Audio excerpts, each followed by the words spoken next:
Di timur Laut Thailand, ada sekumpulan paus batu yang berenang-renang menembus hutan belantara. Paus ini tentu cuma bohongan karena formasinya cuma berupa batu yang sudah berumur 75 juta tahun.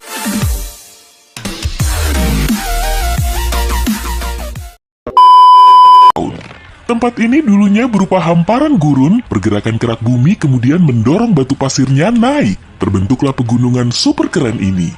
Si paus batu bisa dijangkau oleh siapapun yang ingin menikmati hiking dengan menyusuri beberapa jalurnya. Landmark ini jadi sangat populer di kalangan para turis. Sesampainya di atas punggung paus, mereka akan bisa melihat hamparan pepohonan hijau di bawah sana.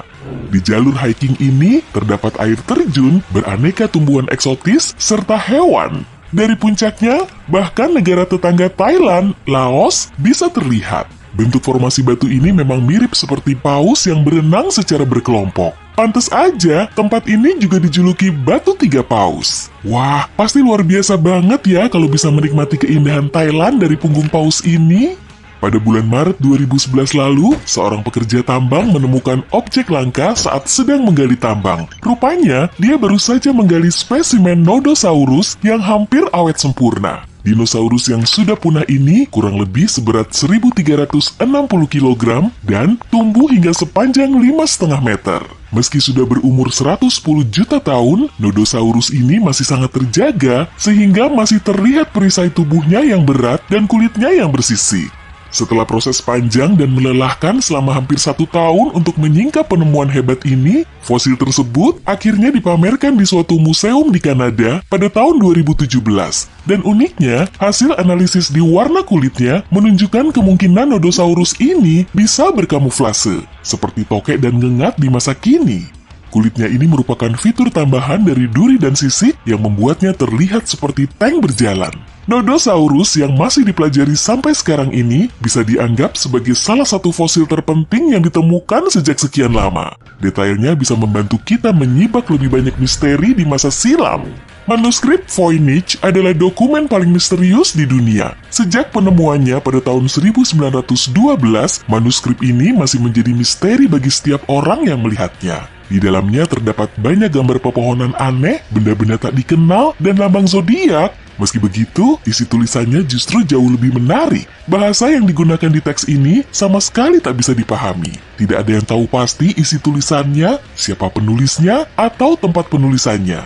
Para ilmuwan bahkan belum bisa memastikan kalau bahasa yang digunakan di manuskrip ini memang ada atau cuma khusus digunakan di teks tersebut. Gambarnya memperlihatkan beragam tumbuhan unik. Bener-bener bikin penasaran. Sebagian besar tanaman yang ada di situ memang bisa dikenali sebagai tanaman, tapi tidak termasuk spesies manapun. Seorang profesor di bidang linguistik terapan asal Inggris mengaku telah mengenali beberapa karakter dalam buku ini, tapi tetap belum berhasil menyibak lebih banyak informasi tentang teks misterius ini. Kalau kamu mau berkunjung ke benua Australia, jangan lupa mampir ke Mystery Craters di Queensland. Berlokasi di antara Bundaberg dan Gingin, formasi ini menjadi salah satu penemuan paling menakjubkan di Australia yang bisa menjelaskan banyak hal tentang negeri ini. Pada tahun 1971, lokasi ini dikelola oleh seorang petani yang menanam zucchini dan kentang. Saat mencoba memperluas perkebunannya, mesin bajaknya terus saja membentur batu besar.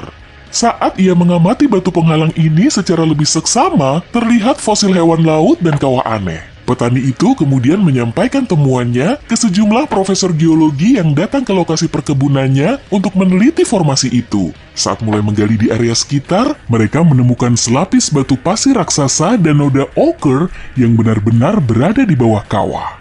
Totalnya ada 35 kawah dan umurnya diperkirakan mencapai 25 juta tahun. Para peneliti misteri ini yakin kalau mata air panas, aktivitas lautan di zaman dulu, dan meteor telah menjadi biang kerok atas terbentuknya kawah ini. Aku justru lebih penasaran dengan orang yang menamai kedua kota ini. Bundaberg dan Gingin terdengar unik ya.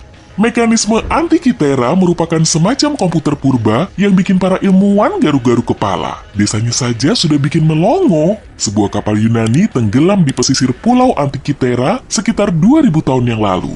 Bangkainya ditemukan pada tahun 1900, sebagian artefak kunonya telah diselamatkan oleh para penyelam.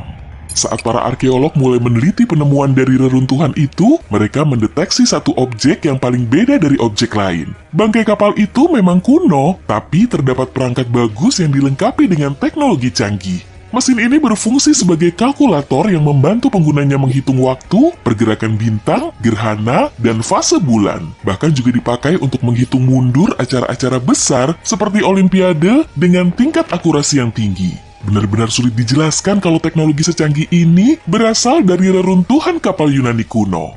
Mekanisme secanggih ini baru muncul pertama kali pada abad ke-14 saat jam bergigi mulai dibuat di Eropa.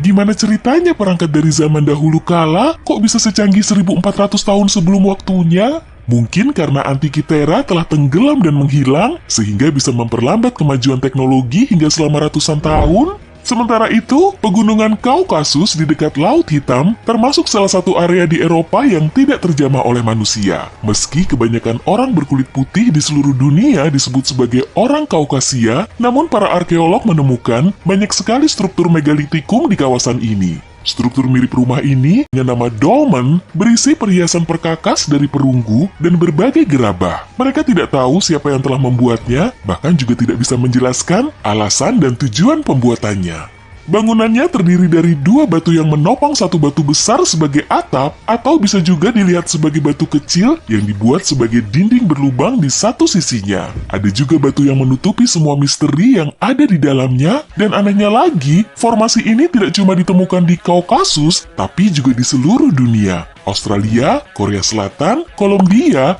Afrika, bahkan Prancis. Tujuan pembuatannya tidak diketahui, jadi para ilmuwan cuma bisa berspekulasi.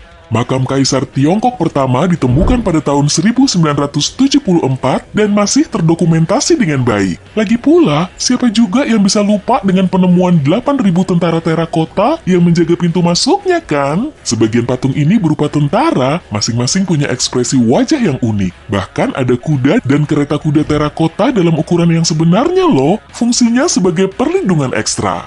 Yang masih menjadi misteri, beberapa area pemakaman ini belum pernah dimasuki. Para arkeolog enggan membukanya karena seluruh areanya tidak stabil. Mungkin ada hal mengejutkan yang tersimpan di dalamnya, tapi kita semua tentu menginginkan bukti sejarah yang menakjubkan ini tetap ada. Suatu saat nanti, para peneliti mungkin akan mengirimkan robot kecil untuk memasuki area makam yang belum terjamah itu, supaya kita bisa tahu rupa dalamnya. Hingga saatnya tiba, mereka cuma perlu menunggu waktu untuk benar-benar menyibaknya. Di selatan Costa Rica, banyak orang menemukan sekumpulan bola batu misterius. Ada lebih dari 300 bola yang tersebar di kawasan tersebut, sebagian bahkan berdiameter hampir 2,1 meter. Tidak ada yang tahu menahu fungsi dan proses pembuatannya. Yang kita tahu, bahan pembuatnya berasal dari batuan vulkanik Gabbro. Membentuknya hingga jadi bulat sempurna pasti akan menguras waktu dan energi. Para ilmuwan memperkirakan bola batu ini kemungkinan dibuat oleh suku yang sudah punah dengan tangan kosong. Menurut teori yang paling populer, mereka memakai batu kecil untuk memahat sisi bongkahan batu besar lalu mengamplasnya dengan pasir. Sebagian ada yang beranggapan kalau bola batu ini punya fungsi astronomi atau bahkan digunakan sebagai penunjuk arah, tapi tak ada yang tahu pasti sih. Tujuan utama pembuatan batu ini hilang bersama peradaban yang membuatnya. Di ujung selatan Jepang, sekitar 120 km dari Taiwan, terdapat formasi batu Yonaguni. Penyelam setempat menemukan formasi ini pada tahun 1986 saat sedang mencari lokasi penyelaman baru untuk para turis. Melihat tangga besar yang menyerupai piramida, si penyelam langsung mengira kalau dia telah menemukan kota bawah laut, sementara sebagian arkeolog yakin struktur itu merupakan peninggalan dari peradaban Pasifik dalam dongeng, sama seperti Atlantis yang hilang ditelan ombak sejak ribuan tahun lalu.